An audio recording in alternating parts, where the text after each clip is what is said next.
Marcus Reynolds stood at the gates of Rikers Island Correctional Facility, squinting in the bright morning sunlight. After 3 years behind bars for aggravated assault, freedom felt strange. The weight of the small plastic bag containing his few possessions seemed almost nothing compared to the heaviness in his chest. "Remember what we talked about, Reynolds," said Officer Daniels, who had walked him to the gate. "Stay clean. Check in with your parole officer on Thursday." Marcus nodded without looking at the officer. His mind was already elsewhere, calculating his next moves in a city that had continued without him for 3 years. At 34, with tattoos running up his neck and a scar across his left cheek, Marcus knew the world would see him as exactly what he was, an ex-con with a history of bad choices. The bus ride from Rikers into Manhattan overwhelmed his senses. Too many people, too many sounds, too many smells. A woman with a crying baby sat across from him, and the noise made Marcus's jaw clench. He had forgotten how to deal with the small annoyances of everyday life. In prison, everything followed a schedule. Out here, chaos ruled.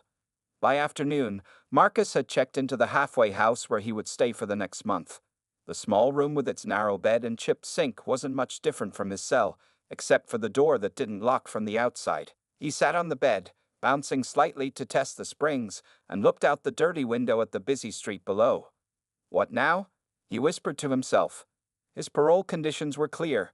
Find a job within 2 weeks, attend weekly counseling, avoid known criminal associates, and stay away from drugs and alcohol. His counselor inside had told him that the first 72 hours after release were the most dangerous, when the excitement of freedom mixed with the shock of re-entry, pushing many back to old habits. That night, Marcus couldn't sleep. The city never went quiet, not like the prison after lights out. Cars honked, people shouted, music thumped from somewhere nearby. He paced his small room, feeling the walls close in despite the unlocked door. Freedom, he was discovering, came with its own kind of prison, the prison of having no structure, no plan, no clear path forward. The next morning, Marcus walked the streets of his old neighborhood. Some things had changed. New businesses, different faces, but much remained the same. Outside his former favorite bar, 2 men he recognized nodded in his direction. Old associates. The pull to join them, to slip back into familiar patterns, tugged at him. Instead, Marcus walked past, ignoring their calls. His parole officer had given him leads on a few jobs, dishwasher positions and warehouse work that wouldn't ask too many questions about his record. He had appointments to check out 2 possibilities tomorrow. By the second night of freedom, the initial rush had worn off. In its place came a creeping anxiety. The world moved too fast. People stared at him, or at least he thought they did. Simple tasks, buying groceries, figuring out the new bus routes, answering questions from the halfway house manager, exhausted him. Marcus's counselor had warned him about this feeling. The world will seem too big, too loud, she had said. You'll want to retreat, to find control somehow. As he lay in bed that night, Marcus felt anger building inside him. Anger at the system, at himself, at the unfairness of trying to rebuild a life with so many strikes against him. Tomorrow would be another day of rejection, of suspicious looks, of starting at the bottom. He needed something to happen. Something to break the building pressure inside him. Something to make him feel in control again. By the 3rd day of his freedom, Marcus woke up with a knot in his stomach. His first job interview the previous day had ended when the manager took one look at his prison tattoos and suddenly remembered the position was filled. The second place never even let him past the reception desk. Today, he needed to check in with his parole officer downtown. Marcus dressed in his cleanest clothes, a faded blue button-up shirt, and the only pair of jeans that didn't hang loose on his frame after prison meals. He studied himself in the cracked mirror of the halfway house bathroom. The man staring back looked tired, angry, and old beyond his years. The subway station at 125th Street buzzed with afternoon activity. Marcus stood on the platform, shoulders hunched against the press of strangers around him. Every accidental bump, every loud voice set his nerves on edge. In prison, he had learned to be constantly alert.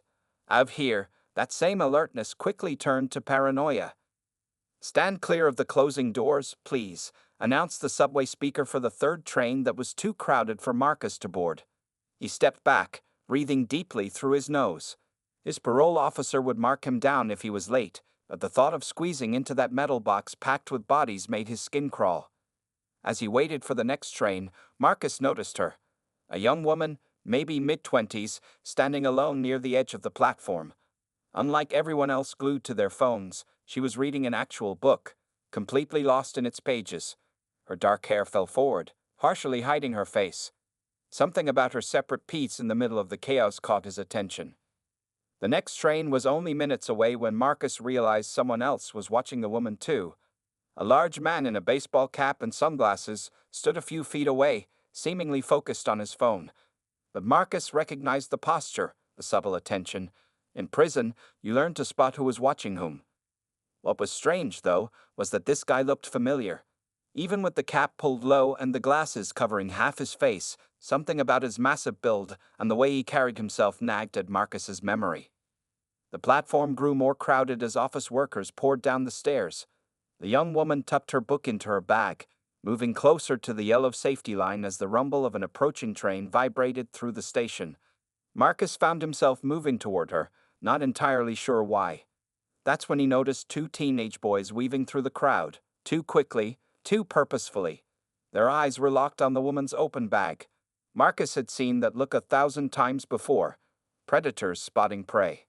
In the confusion as the train pulled into the station, one of the boys bumped hard against the woman. Her bag slipped from her shoulder, and she stumbled dangerously close to the platform edge. Marcus moved without thinking, driven by an impulse he couldn't explain. He lunged forward, grabbing the woman's arm to steady her while his other hand shot out to catch her falling bag.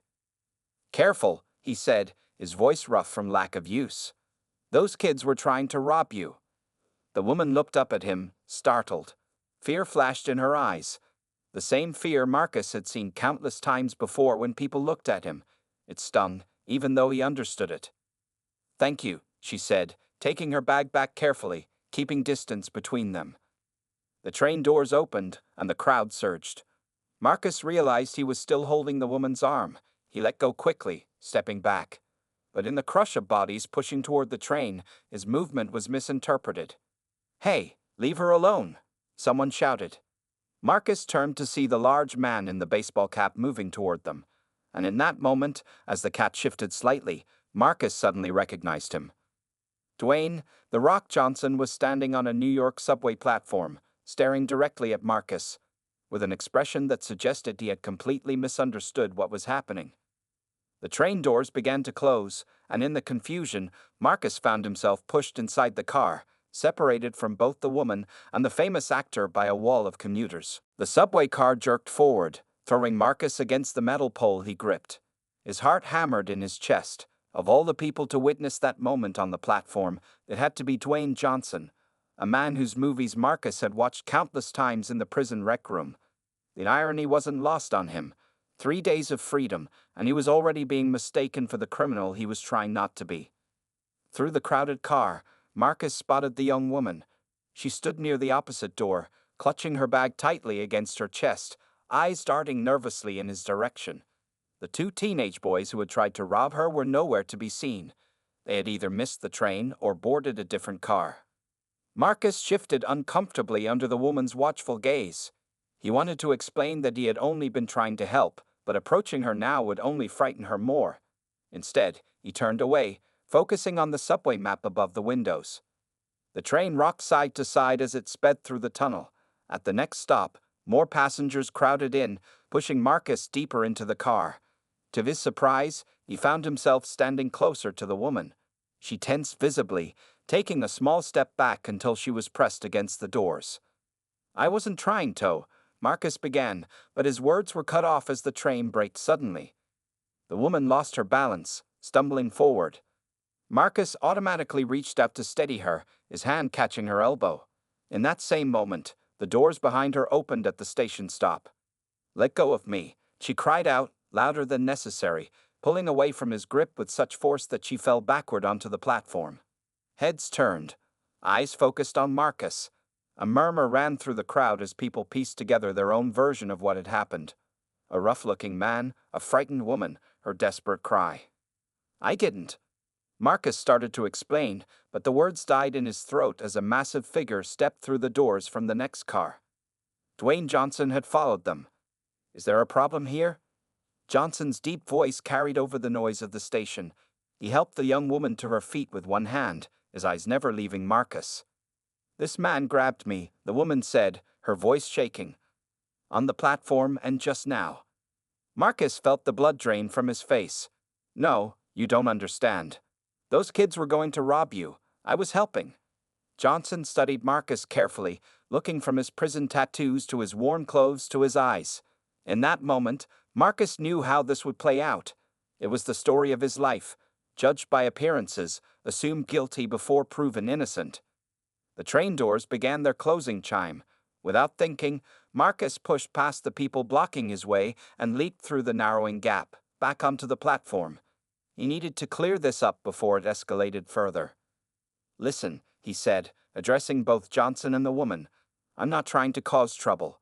I saw those boys targeting your bag. I just reacted.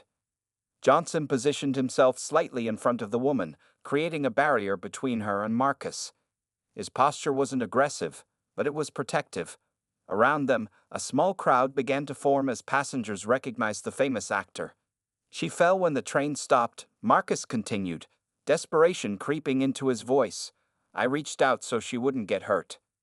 The woman clutched her bag tighter. You grabbed me on the platform too. You wouldn't let go. To stop you from falling. The kid pushed you toward the tracks. Marcus felt his control slipping. This was exactly what his counselor had warned him about. Situations spiraling beyond his ability to manage them. Johnson seemed to be weighing the situation, his expression unreadable behind his sunglasses. Maybe we should let the transit police sort this out, he suggested, his tone measured but firm. The mention of police sent a jolt of panic through Marcus. A violation this early in his parole could send him straight back to Rikers. Please, he said, his voice dropping. I just got out 3 days ago. I was trying to do the right thing. As the words left his mouth, Marcus saw the woman's expression change from fear to uncertainty. Johnson, however, remained impassive, his large frame blocking any path to the exit. A station security guard approached, drawn by the gathering crowd. Everything okay over here? He asked, hand resting on his radio. In that moment, Marcus knew his fate hung in the balance. The subway station had become unnaturally quiet. The usual rush of commuters slowed as people sensed the tension between the three figures. Marcus, the young woman, and Dwayne Johnson. Phones appeared from pockets as onlookers recognized the famous actor, capturing the unfolding drama. Sir, is there a problem here? The security guard asked again, looking from Johnson to Marcus with growing suspicion. Marcus felt sweat breaking out across his forehead. This was exactly the kind of situation his prison counselor had warned him to avoid, any confrontation that might bring him into contact with law enforcement. One call to his parole officer, and his brief taste of freedom would end. There's been a misunderstanding, Johnson said before Marcus could speak. His voice was calm, but carried the natural authority that had made him a star. We're just sorting it out. The security guard hesitated, clearly torn between doing his job and not wanting to challenge someone as famous as The Rock. Ma'am, he asked, turning to the young woman. Are you okay? She clutched her bag tightly, looking between Marcus and Johnson. I'm not sure what happened. He grabbed my arm on the platform, and then again on the train. Because you were about to fall. Marcus cut in, unable to contain himself. Those kids pushed you. They were trying to steal your bag. The security guard's hand moved to his radio. Sir, I need you to step back and lower your voice. Marcus felt the familiar surge of anger rising inside him, the same reaction that had landed him in prison in the first place. His fists clenched at his sides, his breathing quickened. 3 days of freedom slipping away because of a misunderstanding. That's when Johnson did something unexpected. He removed his sunglasses, folded them carefully, and stepped forward, placing himself between Marcus and the security guard. Let's all take a breath, Johnson said. Then he turned to the woman. Miss, did you notice anyone following you or trying to get into your bag before this man approached you? She paused, thinking. There were a lot of people. I was reading my book. Her voice trailed off, and then her eyes widened slightly. Actually, yes. 2 teenagers bumped into me right before the train came. One of them was standing very close to my bag. Johnson nodded, then turned to Marcus. And you saw this happen? Yes, Marcus said, trying to keep his voice steady. I've seen enough pickpockets to know what they were doing. When the kid bumped her, she almost fell toward the tracks. I grabbed her arm to pull her back. That's all. The woman's expression changed as she processed this information. I did almost fall, she admitted. Everything happened so fast, and when I saw him, she gestured toward Marcus's tattoos and intimidating appearance. I just assumed. I get that a lot, Marcus said quietly. Johnson studied Marcus for a long moment, his expression unreadable. Then he turned to the security guard. I think we're good here. Just a misunderstanding in a busy station. The guard didn't look convinced. Sir, I should probably file a report. I don't want to press any charges, the woman interrupted. If he was trying to help me, then I'm sorry for the confusion.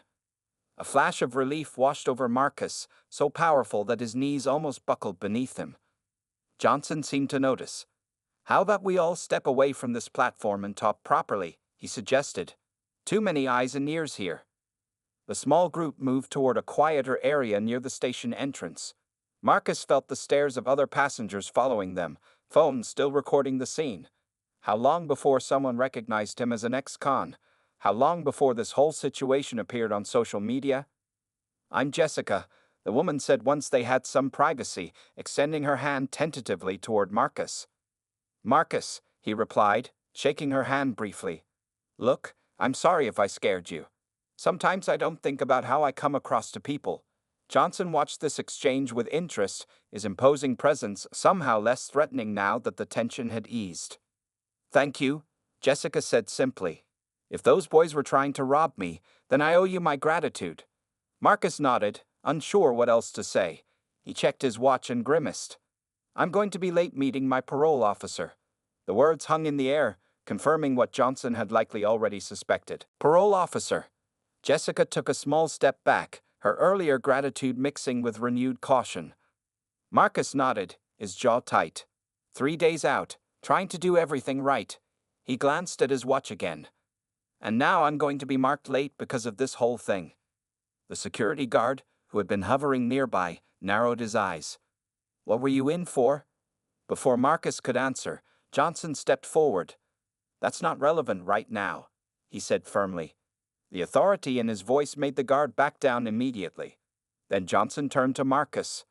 Where's your meeting? Midtown Probation Office. I need to be there in 20 minutes. Marcus knew it was impossible now. The subway would take too long, and he couldn't afford a taxi. Johnson seemed to make a decision. I have a car waiting outside. We can give you a ride. Both Marcus and Jessica stared at him in surprise. You do that? Marcus asked, suspicion creeping into his voice. He wasn't used to strangers offering help, especially not famous ones. On one condition, Johnson said, his expression serious. You tell us the whole story. No lies. Marcus hesitated. His instinct, built over years in the system, was to reveal as little as possible about himself. But something about Johnson's direct gaze broke through that barrier. Fine, he agreed. But we need to move now. The three of them made their way out of the station, followed by curious glances and raised phones. Outside, a black SUV with tinted windows waited at the curb. A large man in a suit, Johnson's security, opened the door as they approached. Change of plans, Dave, Johnson told his driver. We need to make a stop at the probation office in Midtown first. Inside the vehicle, Marcus sat stiffly, feeling out of place in the luxury car. Jessica sat across from him, while Johnson took the seat beside her.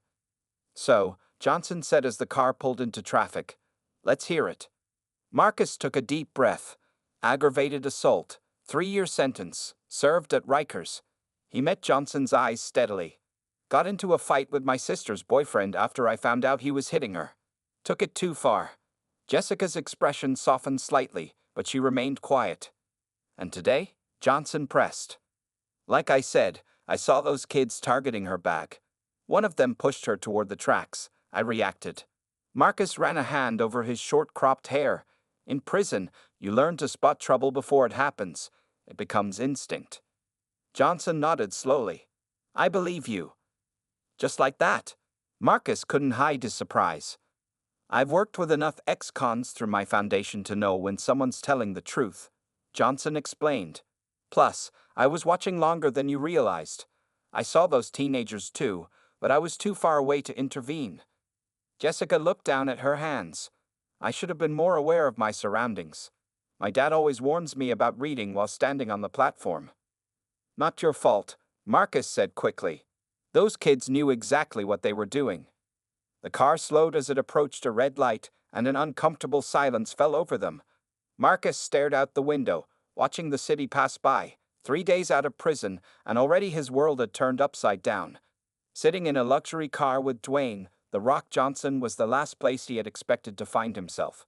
So what's your plan? Johnson asked, breaking the silence. After probation, I mean. Marcus shrugged. Find work. Stay clean. Not much choice with a record. Everyone has choices, Johnson said.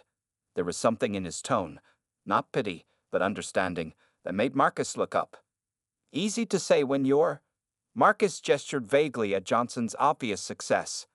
When I'm what? Famous? Johnson leaned forward.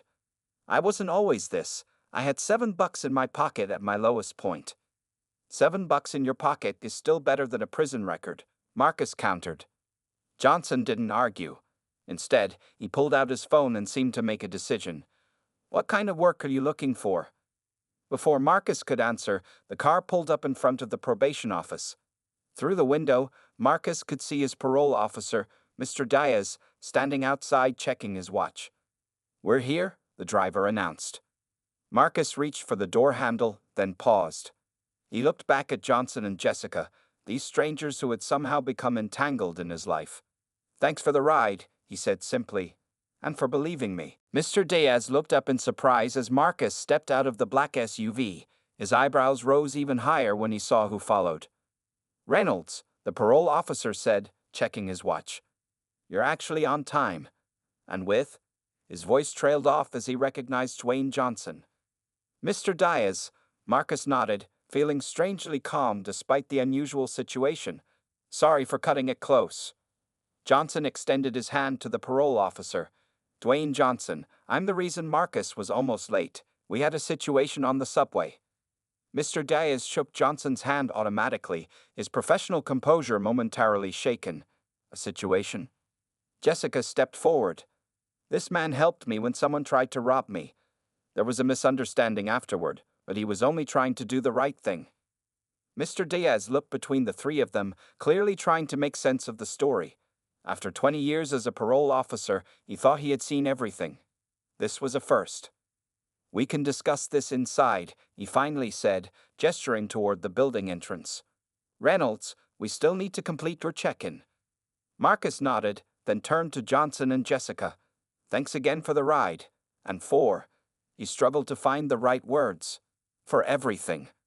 Actually, Johnson said, if it's okay with Mr. Diaz, I'd like to join this meeting. The parole officer blinked in surprise. That's not usually how we do things. What? I understand, Johnson cut in, but I have a proposition that might interest both you and Marcus.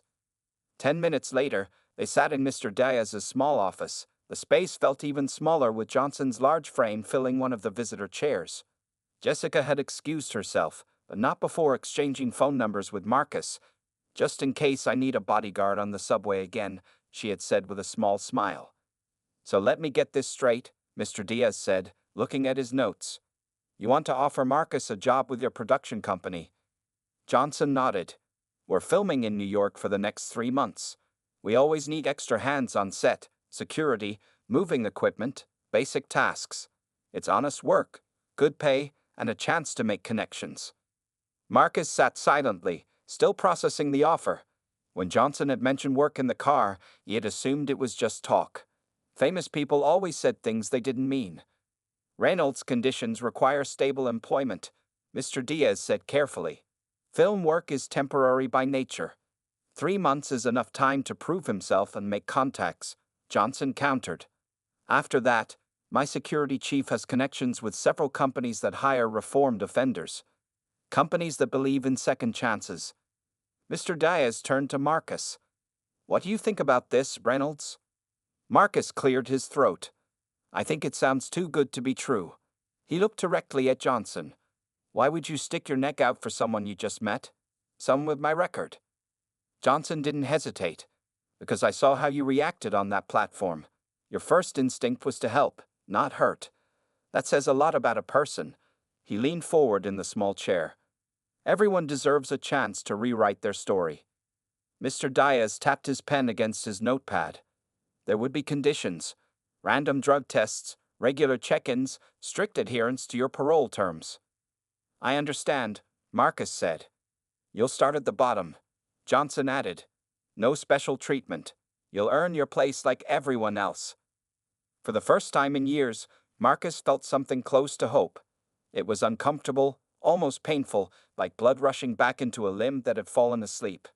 When do I start? He asked. Tomorrow morning, Johnson said. 6 a.m. at the Brooklyn Navy Yard. I'll text you the details. As they stood to leave, Mr. Diaz pulled Marcus aside. I've seen a lot of parolees get lucky breaks over the years. Most of them blow it. Don't be most of them. Marcus nodded, understanding the warning. I won't. For once, he actually believed it himself. Outside the probation office, Johnson offered Marcus a ride back to his halfway house. As they walked toward the waiting SUV, Marcus finally asked the question that had been bothering him. How did you know those teenagers were targeting Jessica? You said you saw them too. Johnson smiled slightly. Before I was an actor, I worked security. Some instincts never leave you. The alarm rang at 4:30 a.m., but Marcus was already awake. He had barely slept, his mind racing with thoughts of the day ahead. The halfway house was quiet as he showered and dressed in his cleanest clothes, jeans without tears and a plain black t-shirt. He studied his reflection in the mirror, running a hand over his short hair. The face looking back at him seemed different somehow, less hardened than the day before. Outside, the city was just beginning to wake up. Marcus took the early train to Brooklyn, clutching the piece of paper with the address Johnson had written down for him. The subway car was nearly empty at this hour. No crowds, no pickpockets, no chance encounters with celebrities. Just the gentle rocking of the train and the flickering lights overhead. He arrived at the Brooklyn Navy Yard 45 minutes early. The security guard at the gate checked his ID against a list, looking surprised to find his name there. You're the new guy, the guard said, not quite a question. They're expecting you. Follow the yellow signs to set B. Marcus walked through the sprawling complex, following markers until he reached a bustling area where trucks and trailers surrounded what looked like an abandoned warehouse. People rushed around carrying equipment, drinking coffee, speaking into headsets. It was a world he had never seen up close. Reynolds. Marcus turned to find a stocky man with a clipboard approaching him. I'm Tony, production assistant. You're early. The man looked Marcus up and down, taking in his prison tattoos and the scar on his face without comment. That's good. We like punctual. You'll be working with Carlos in set security today. Follow me. For the next 12 hours, Marcus shadowed Carlos, a retired cop who now worked in film security. The job was simple enough. Make sure unauthorized people didn't wander onto the active set. Watch for safety hazards. Help move equipment when needed. Basic work, but honest. By mid-morning, Marcus's back ached from lifting and his feet hurt from standing, but he felt something he hadn't experienced in years, the satisfaction of clean fatigue. He saw Johnson only once that day, from a distance. The actor was in costume, filming a scene that required him to run through an exploding building. After each take, Johnson would joke with the crew, making everyone laugh despite the long hours and repetitive work. Around noon, Marcus's phone buzzed with a text message. It was Jessica. How's the new job going? Still saving damsels in distress, or have you moved on to saving movie stars?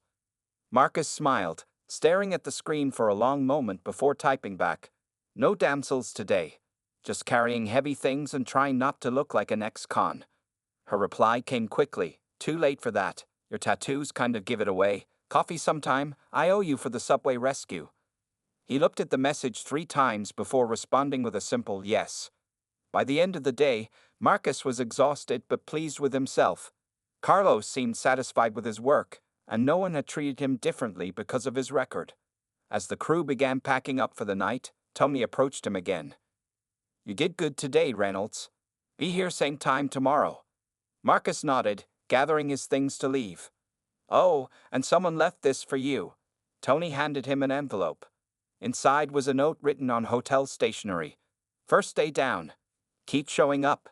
DJ. On the train ride back to the halfway house, Marcus stared out the window at the city lights. 3 days ago, he had left prison with nothing but a plastic bag of belongings and a burning anger in his chest. Now he had a job, a text from a woman who wanted to have coffee with him, and a note from Dwayne, "The Rock" Johnson. Life had a strange way of working out sometimes. When he arrived back at the halfway house, the manager stopped him in the hallway. "Reynolds, there's something you should see." He held up his phone, showing a social media post that had gone viral. The headline read, "The Rock intervenes in subway incident, helps ex-con get fresh start." Below was a blurry photo taken by one of the subway passengers, showing Johnson standing between Marcus and the security guard. Marcus stared at the image, a knot forming in his stomach. His face was clearly visible. Anyone who saw this would know his story, would know his past. "Is this going to be a problem?" The halfway house manager asked. "Is this going to be a problem?" The halfway house manager's words echoed in Marcus's mind as he stared at the viral photo. "I don't know," Marcus answered honestly. His first instinct was panic. Exposure meant vulnerability. In prison, staying invisible was staying safe. But this was different. He wasn't in prison anymore. When Marcus arrived at the film set the next morning, he felt eyes following him. The crew members who had barely noticed him yesterday now watched him with curious glances. Carlos, his security supervisor, pulled him aside immediately. "You've become famous overnight," Carlos said, showing him another news article on his phone. "The producers want to talk to you before you start today." Marcus's heart sank. This was it, the opportunity yanked away before it had really begun. Fame was the last thing he wanted. Fame meant scrutiny, and scrutiny meant someone would eventually dig deeper into his past. The production office was housed in a trailer near the main set. Inside, Marcus found Tony, the production assistant, and a woman he hadn't met before. "Marcus, this is Linda Chen, our executive producer," Tony introduced them. Linda shook Marcus's hand firmly. "We need to discuss the situation," she said, getting straight to the point. "The story has gone viral, and we're getting media requests for interviews with you." "I'm not interested in interviews," Marcus said quickly. "I just want to do my job and stay out of trouble." Linda studied him for a moment. "That's good to hear, because Dwayne called this morning with an idea, and I want to know what you think about it." 30 minutes later, Marcus walked out of the trailer in a daze. The plan was both simple and terrifying. Instead of hiding from the story, they would use it. Johnson's Foundation, which helped former inmates rebuild their lives, wanted to feature Marcus in their next campaign, not as a charity case, but as an example of what second chances could look like. "Your choice," Linda had told him. "You can keep working behind the scenes, or you can help change the narrative about people with records. Either way, the job is yours as long as you earn it." At lunch break, Marcus called Jessica from a quiet corner of the set. "Have you seen the news?" he asked when she answered. "Of course," she laughed. "My friend from work thinks I staged the whole thing to meet The Rock." Marcus smiled despite his nervousness. "They want me to do something with Johnson's Foundation. Talk about second chances." "That's amazing, Marcus." "It's terrifying," he corrected her. "What if people dig deeper? What if they find out exactly what I did?" There was a pause before Jessica responded. "What exactly did you do, Marcus?" He took a deep breath. He had never told the full story to anyone outside the system. "My sister's boyfriend had been beating her for months. The night I found out, I confronted him. Things got out of hand. I put him in the hospital with a broken jaw and fractured ribs." Jessica was quiet for a moment. "That doesn't sound like the whole story to me." "It's not," Marcus admitted, "but it's enough for now. Coffee this weekend?" "I'll be there," she promised. 3 months passed quickly. Marcus worked every day on the film set, earning respect through reliability and hard work. He moved out of the halfway house into a small apartment. He and Jessica had coffee, then dinner, then more dinners. His parole officer noted his progress with cautious approval. Then came the day of the Foundation event. Marcus stood backstage, adjusting the tie Johnson had insisted on buying for him. Through the curtain, he could hear Johnson addressing the crowd, talking about second chances and judgment and the power of one moment to change a life. And now, Johnson's voice boomed through the speakers. "I'd like you to meet someone who reminded me why this foundation matters. A man who saw someone in trouble and chose to help, despite knowing how the world might see him." Marcus took a deep breath and stepped onto the stage. The lights were blinding, the applause overwhelming. He spotted Jessica in the front row, smiling up at him. Beside her sat his sister, visiting from out of state. As Marcus began to tell their story, he realized something important. The man who had stepped out of Rikers Island 4 months ago wasn't the same man standing on this stage. That man had been defined by his worst moment.